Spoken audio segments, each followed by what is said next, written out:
우리가 교회가 무엇인지에 대해서 이 두 주간에 걸쳐서 이번 주 다음 주 생각하는 시간을 갖도록 하겠습니다. 제가 본문을 통하여 두 주 동안 집중적으로 다루고자 하는 말씀은 에베소서 1장 3절에 나오는 말씀이 있어요. 그 3절에 어떤 말씀이 나오냐면은 하나님께서 그리스도 안에서 하늘의 처소 혹은 천상에 있는 모든 영적인 복으로 우리에게 복을 주셨습니다 라는 그러한 표현이 나옵니다. 그렇죠? 에베소서 1장 3절의 말씀이에요. 본문 말씀이라고 된 부분에 나와 있습니다. 같이 읽도록 하겠습니다. 시작. 하나님 곧 우리 주 예수 그리스도의 아버지를 찬송하리로다.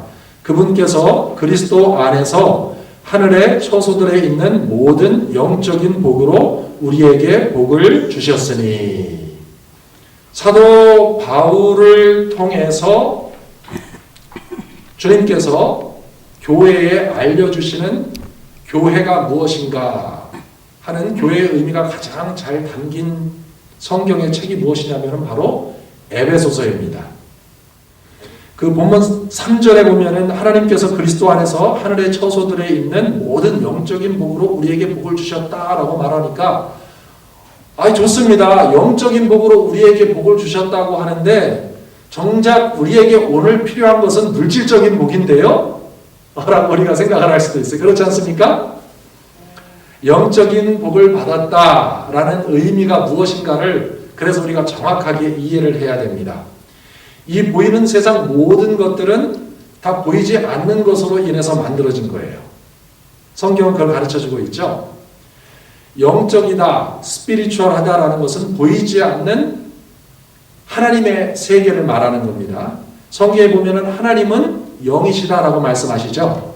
그래서 영적인 세계는 물질 세계와는 다르게 영적인 세계는 변하지 않는 세계입니다. 물질적인 세계는 변해요. 이 물질의 세계는 보이지 않는 영적 세계에 의해서 영향을 받게 되는 겁니다. 그래서 하나님께서 우리에게 영적인 복을 주셨다라는 표현은 실제적으로 우리가 물질 세계에서 누리는 모든 복을 포함하고 있는 겁니다.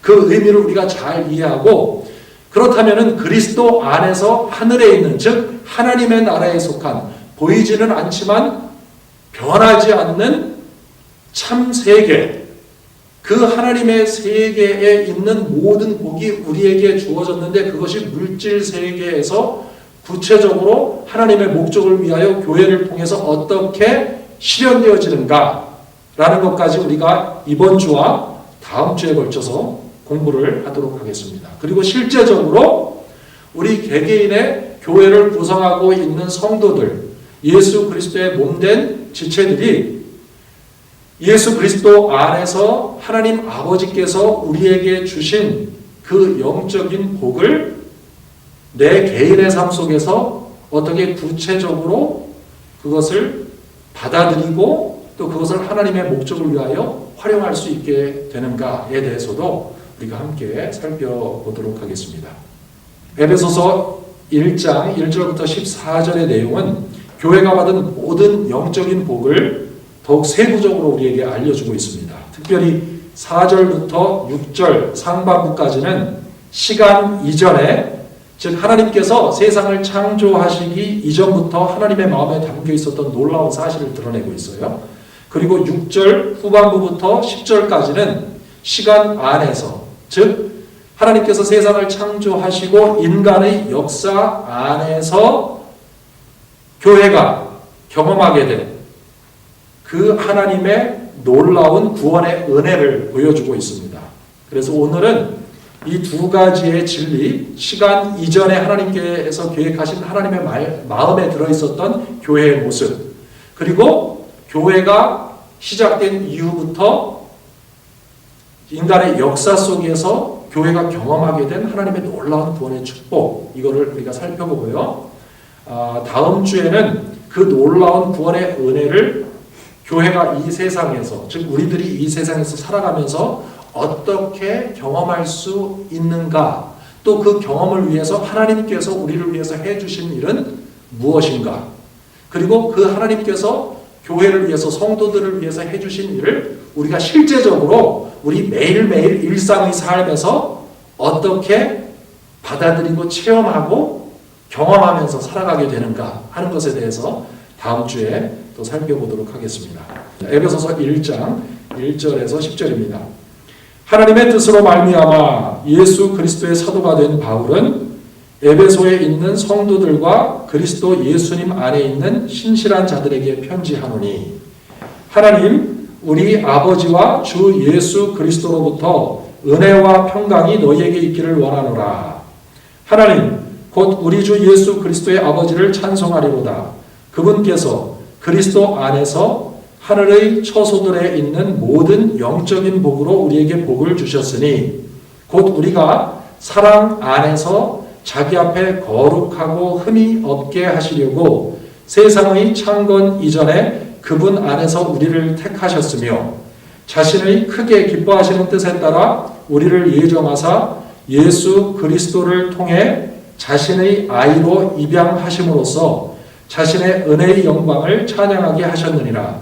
그 은혜 안에서 그분께서 그 사랑하시는 자 안에서 우리를 받아주셨으니 그 사랑하시는 자 안에서 우리가 그분의 풍성한 은혜를 따라 그분의 피를 통해 구속, 그 죄들의 용서를 받았도다. 그 은혜 안에서 그분께서 우리에게 모든 지혜와 분별을 넘치게 하사 친히 자신 속에서 작정하신 자신의 선하신 기쁨에 따라 자신의 뜻의 신비를 우리에게 알려주셨으니 이것은 충만한 때의 경륜 안에서 친히 모든 것, 즉 하늘에 있는 것과 땅에 있는 것들을 그리스도 안에서 곧 그분 안에서 다 함께 하나로 모으려 하심이라. 이 편지를 받는 사람들은 성도들입니다. 예수님을 믿는 사람들이에요. 그리스도 예수님 안에 있는 신실한 자들이라는 겁니다. 그래서 이 신약 성경의 편지들을 받는 1차의 대상들은 누구냐면은 예수 그리스도를 믿고 예수님의 몸의 일부가 된, 지체가 된 그리스도인들을 말하는 거예요. 그렇죠? 자, 그렇다면은 이 편지를 지금 우리에게 쓰여진 거예요? 안 써진 거예요? 우리에게도 쓰여진 거가 되는 겁니다. 우리가 그리스도인이죠. 예수님을 믿고 예수 그리스도의 몸의 지체가 되었습니다. 그리고 이 편지를 받는 사람들이 편지의 내용을 읽으면서 누리게 되는 축복이 무엇이냐면은 하나님 아버지와 예수 그리스도로부터 오는 은혜와 평강을 누리게 된다는 겁니다. 성경을 읽으면은 그리스도인들이 우선은 하나님의 은혜를 발견하게 됩니다. 아버지 고맙습니다. 아버지 정말 기뻐요. 와, 이런 놀라운 은혜가 담겨 있었네요. 하나님 복잡하고 시끄러운 세상 속에서도 아버지께서 제게 보내신 이 편지를 읽으니 너무나 위로가 되고 힘이 되고 소망이 됩니다. 이러한 평화를 우리가 경험하기 때문에 하나님을 찬양하고 기뻐하게 되는 것입니다.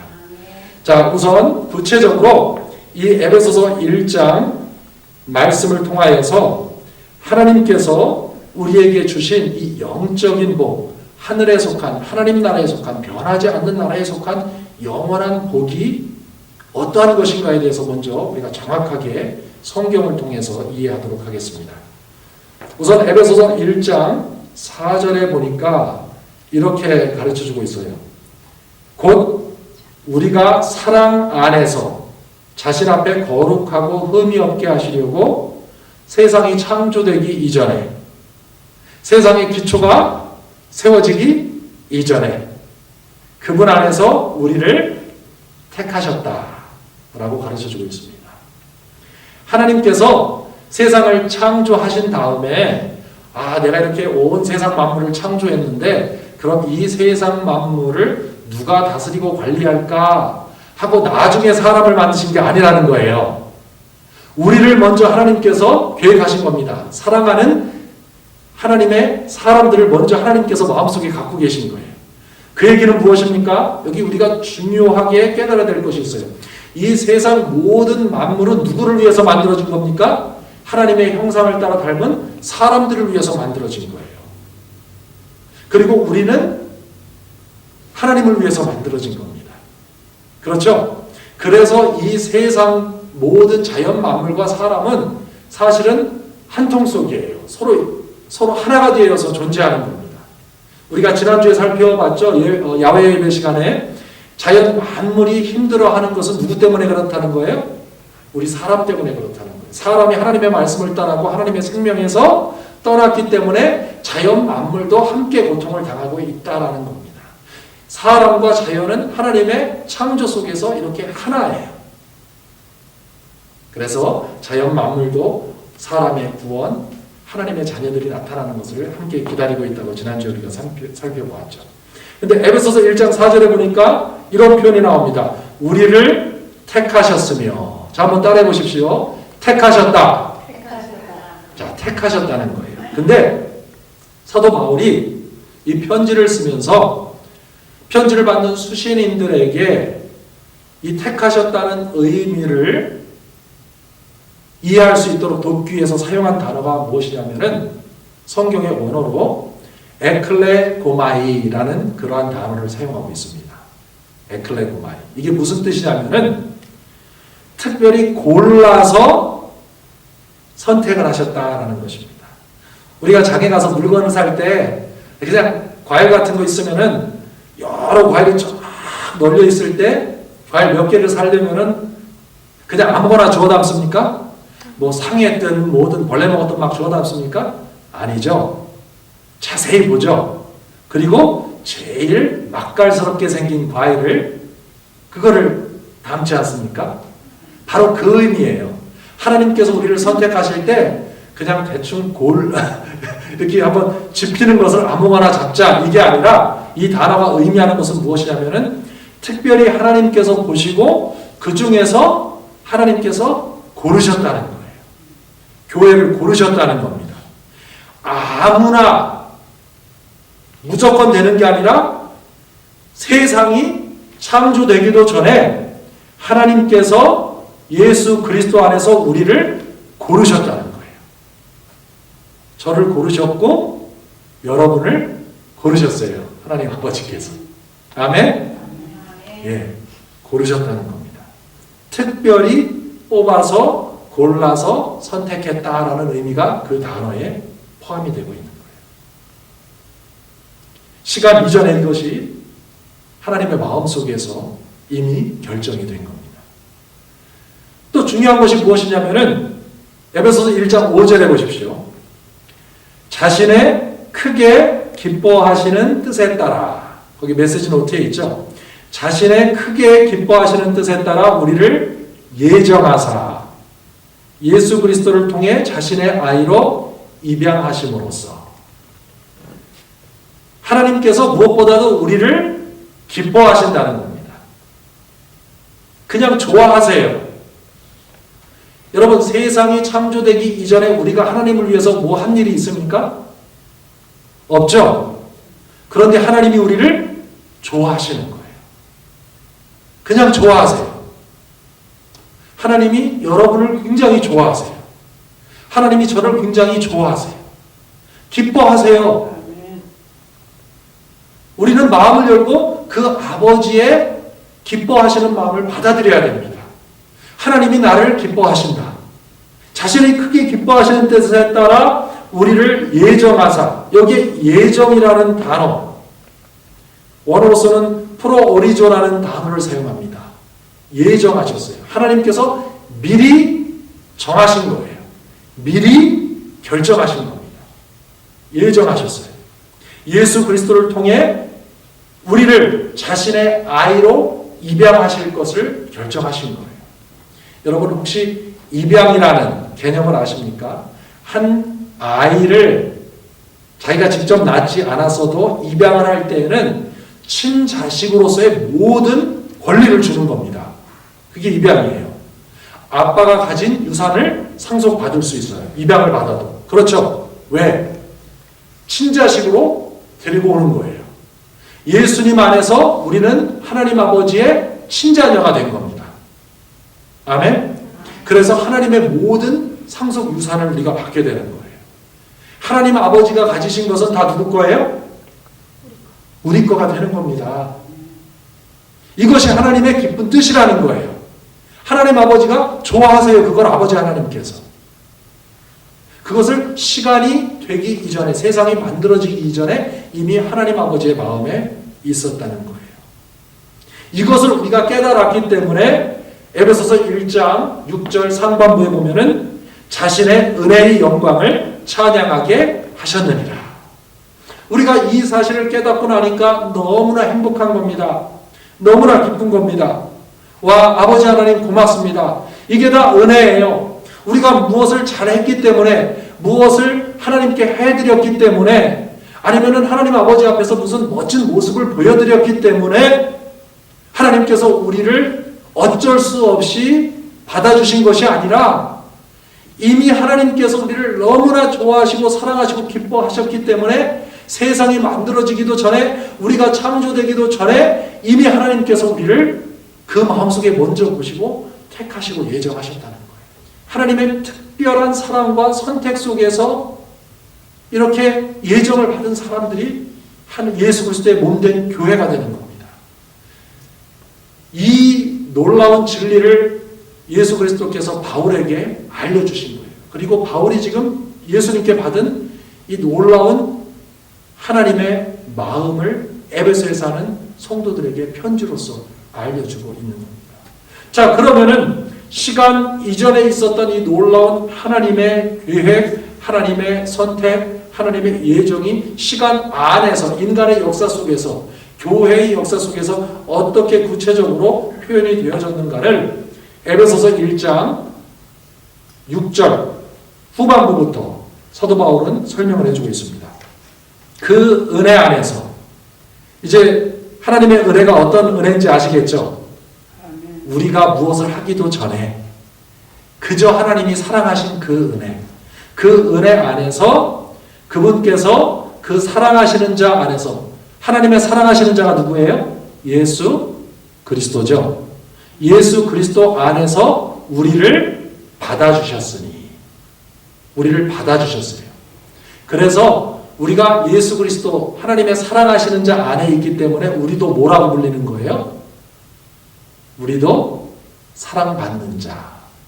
사도 요한이 편지를 할 때 성도들을 부를 때 뭐라고 부릅니까?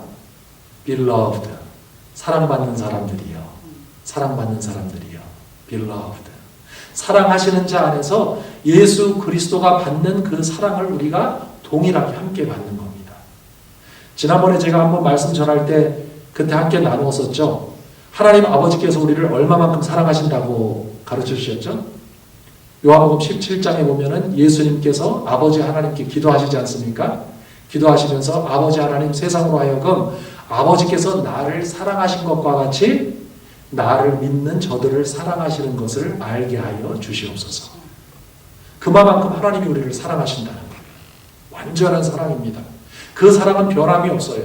우리가 실수하고 넘어지고 때로는 죄를 짓고 때로는 고집을 피우고 때로는 하나님의 그 놀라운 은혜에서 떠나 있어도 그 사랑은 변하지가 않는 거예요. 그리고 그 사랑은 하나님의 영원한 선택 가운데서 다시 우리를 부르시는 겁니다. 항상 부르시고 다시 세워주시고 다시 일으켜주시고 다시 회복시켜주셔서 하나님께서 처음에 계획하신 것처럼 그 사랑하시는 자 안에서 우리를 거룩하고 흠이 없게 하시려고 했던 것이 하나님의 맨 처음의 계획이에요. 그 하나님의 계획에 따라서 우리를 회복시켜 주시는 거예요. 그래서 하나님의 사랑은 조건이 없어요. 하나님의 우리를 향한 그 놀라운 은혜는 어떠한 조건도 없는 겁니다. 우리 편에 어떠한 노력이나 수고도 없이 그저 그분께서 우리를 위해서 아낌없이 모든 것을 다 베푸시는 그 사랑이고 하나님은 그것을 기뻐하시는 거예요. 이거는 인간이 도저히 상상할 수도 없고 이해할 수도 없는 그 사랑입니다. 그 사랑을 지금 교회가 받고 있는 거예요. 그 사랑을 지금 여러분이 받고 계시는 거예요. 우리가 이 사랑을 때로는 오해하고 모르기 때문에 내가 조금 부족하거나 연약한 부분이 드러나면은 그로 인해서 아버지 하나님이 나를 혹시나 미워하시는 것은 아닌가, 외면하시는 것은 아닌가, 하나님의 축복에서 나를 멀리 하시는 것은 아닌가, 이렇게 때로는 두려워하고 또 그래서 우리의 마음이 식어지기도 합니다. 그러나 그게 아니라는 거예요. 하나님의 사랑은 그러한 것과는 전혀 상관없이 변하지 않는 영원한 사랑으로 우리를 사랑하신다는 거예요. 사도 바울은 지금 성도들에게 그 사랑을 성도들이 알기를 간절히 바라는 마음으로 이 편지를 쓰고 있는 것입니다. 그 사랑하시는 자 안에서 우리를 받아 주셨습니다. 하나님이 여러분을 받아 주셨어요. 아멘. 아멘. 받아 주신 거예요. 완전하게 받아 주신 거예요. 하나님과 여러분 사이에는 그 어떤 것도 막힌 것이 없습니다. 에베소서 1장 7절 우리 계속해서 봅니다. 그 사랑하시는 자 안에서 우리가 그분의 풍성한 은혜에 따라 그분의 피를 통해 구속 곧 죄들의 용서를 받았도다. 아멘. 용서를 나중에 받는 게 아니라 받았어요. 여러분은 또 저는 우리의 모든 죄의 용서를 받았습니다. 그 사랑하시는 자 안에서 그분의 풍성한 은혜에 따라 무엇을 통하여? 그분의 피를 통하여. 예수님께서 그 귀한 피를 흘리심으로써 구속, 그 구속이 무엇입니까? 즉 죄들의 용서를 우리가 받았다라고 사도 바울은 선언을 하고 있습니다. 여러분, 관계 속에서 그 관계를 막는 게 다 죄입니다. 그렇지 않아요?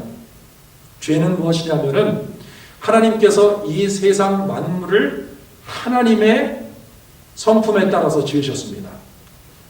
그것을 히브리서 1장에서는 예수 그리스도께서 만물을 말씀으로 붙들고 계시다라고 표현을 하고 있어요. 이 세상 모든 만물이 하나님의 성품, 하나님의 마음, 하나님의 캐릭터로 형성이 된 겁니다. 하나님의 말씀이에요, 그게. 이 세상 만물은 그 하나님의 성품에 의하여, 그 사랑에 의하여 완전히 짜임새 있게 지어진 겁니다. 그래서 이 세상을 하나님께서 지으셨을 때는 완전한 세상이에요. 완전한 세상. 그러면은 죄라는 것은 무엇입니까? 피조된 피조물 중에 자유의지를 가진 존재들이 있잖아요. 우리 사람도 자유의지를 가졌죠. 그래서 선택을 할 수 있죠. 그렇지 않습니까? 또 영적인 존재들 중에도 자유의지를 가지고 지어진 존재들이 있죠. 이 자유의지를 가진 존재들 중에 자기가 교만해서 나는 하나님의 그 성품, 하나님이 계획하신 것보다 더 낫게 할 수 있어 라는 이런 착각을 하거나, 자, 교만은 착각입니다. 그렇죠? 아니면은 나는 하나님의 창조에 참여하지 않을 거야 하는 어리석은 고집을 부리거나, 또 아니면은 무지, 하나님의 놀라운 사랑과 그분의 지혜를 모르는 무지로 인해서 행해진 모든 것들이 다 죄라는 단어로 표현이 되는 거예요. 죄는 단순히 도덕적이고 윤리적인 의미만 갖고 있는 것이 아닙니다. 또 하나, 죄는 우리가 잘못한 것, 그거를 사람들이 많이 생각을 해요. 그런데 죄의 특성상 우리가 잘못한 것뿐만이 아니라 반드시 해야 할 것을 하지 않은 것도 또한 뭐예요? 그것도 죄가 되는 겁니다. 이러한 죄로 인하여 우리의 삶에 문제가 생기고 삐그덕거리는 거예요. 죄로 인해 이 세상에 사망이 들어왔죠. 질병이 들어왔죠. 그리고 관계가 깨어지죠. 그리고 슬픔이 찾아오죠. 절망이 찾아옵니다. 우울이 찾아옵니다. 그런 모든 것이 하나님이 만드신 완전한 세상에서 무엇인가가 지금 어긋나 있기 때문에 이 세상에 그러한 일들이 벌어지고 있는 거예요. 그런데 좋은 소식은 무엇이냐면은 예수 그리스도 안에서 그러한 모든 것들이 해결이 되었다라는 것입니다. 그래서 우리는 더 이상 그러한 죄로 인하여 주눅 들을 필요가 없다는 거예요, 교회는. 바울이 지금 그것을 예수 그리스도의 피를 통해서 우리 교회에 이루어진 하나님의 놀라운 은혜를 설명을 해주고 있습니다. 자, 그래서 죄는 반역 혹은 개인적인 죄의 윤리적인 도덕적인 것을 다 포함해서요, 그러한 모든 것들을 이제 예수 그리스도 안에서 우리가 완전하게 해결받았다라는 것을 바울이 가르쳐 줌으로써 우리가 그 하나님의 놀라운 사랑을 받아들이고 그 은혜와 용서 가운데서 살아가라라고 가르쳐 주고 있는 것입니다. 에베소서 1장 8절에서 9절에 보면은요, 그 은혜 안에서 그분께서 우리에게 모든 지혜와 분별을 넘치게 하사 친히 자신 속에서 작정하신 자신의 선하신 기쁨에 따라 자신의 뜻의 신비를 우리에게 알려주셨으니. 자, 그래서 교회는 그 아무도 알지 못하는 것을 또한 알게 된 것이 또한 교회입니다. 근데 물론 교회의 현실 중에는 하나님 마음속에만 있었던, 하나님만 알고 계셨던 그 비밀을 이 교회가 알고 있어야 되는데 이거를 모르는 사람들도 또 있다는 거예요. 교회 중에도. 그 비밀이 무엇인가?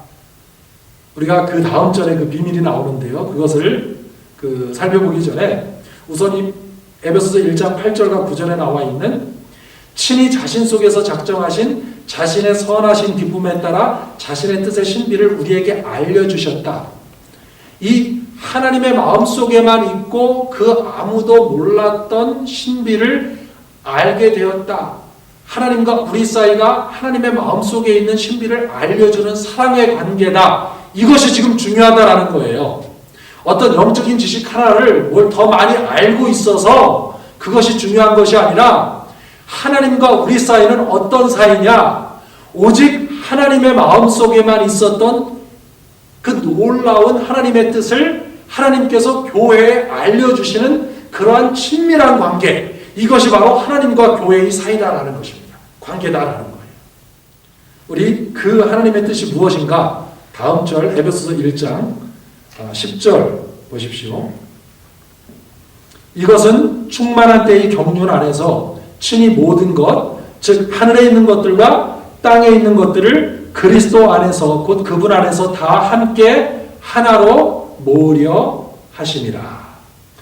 자, 보이지 않는 세계, 또 보이는 물질 세계, 이 두 세계가 이제는 예수 그리스도 안에서 하나로 모여지게 된다는 겁니다. 그리고 이 두 세계 중에 하나가 없어지는 게 아니에요. 우리는 하나님의 세계도 경험하고 이 보이는 물질 세계도 경험하게 되는 거예요. 나중에 예수 그리스도가 오셔도 우리는 이 육체를 가지고 이 세계를 다 경험하게 됩니다. 그때에도 산도 갈 수 있고 그때에도 들도 갈 수 있는 거예요. 그때에도 우리가 즐겨하는 아름다운 것들을 이 세상에서 할 수 있게 되는 겁니다. 모든 것이 사라지는 것이 아니에요. 이 세상이 사라지는 것이 아니에요. 그래서 베드로 후서에서는 베드로가 성도들에게 뭐라고 편지를 합니까? 우리는 새 하늘과 새 땅, 의가 거하는 새 하늘과 새 땅을 지금 기대하고 있다. 그것을 기다리고 있다라고 말을 하는 겁니다. 우리가 에베소서 1장 1절부터 10절의 말씀을 통하여 우리 교회의 그 모습, 첫 번째로 시간 밖에서 시간 이전에 하나님의 마음속에 있었다. 하나님의 택하심을 받은 사람들이 교회다. 그 다음에 두 번째, 그 하나님의 놀라운 은혜가 이 인간의 역사 속에서 시간 안에서 어떻게 표현이 되었는가? 예수 그리스도께서 오셔서 십자가에서 그 보혈을 흘려주심으로써 이제는 죄의 용서를 우리가 완전히 받게 되었다. 그 다음에 두 번째로 죄의 용서를 받았을 뿐만이 아니라 하나님과 우리 사이는 어떠한 관계냐? 오직 하나님의 마음속에만 있었던 하나님의 뜻을 하나님께서 우리에게 알려주시는 그러한 사이가 되었다. 이것이 바로 교회다. 그런데 그 뜻은 무엇인가? 하나님의 보이지 않는 영적인 세계와 그 다음에 우리 현재 우리가 살아가고 있는 물질 세계가 예수 그리스도의 충만한 시간 안에서 하나로 모아지게 될 것이다. 이것을 사도 바울을 통해서 우리에게 가르쳐주고 있다라는 것입니다. 자, 그러면은 다음 시간에, 다음 주에는 구체적으로 과연 그러한 하나님의 은혜가 이 교회 안에서 어떻게 성취되어지며 또 교회는 하나님께로부터 받은 그 놀라운 하늘의 복을 현실의 삶 속에서 어떻게 구체적으로 경험하고 체험하는가에 대해서 함께 바울의 그 서신을 통해서 살펴보도록 하겠습니다.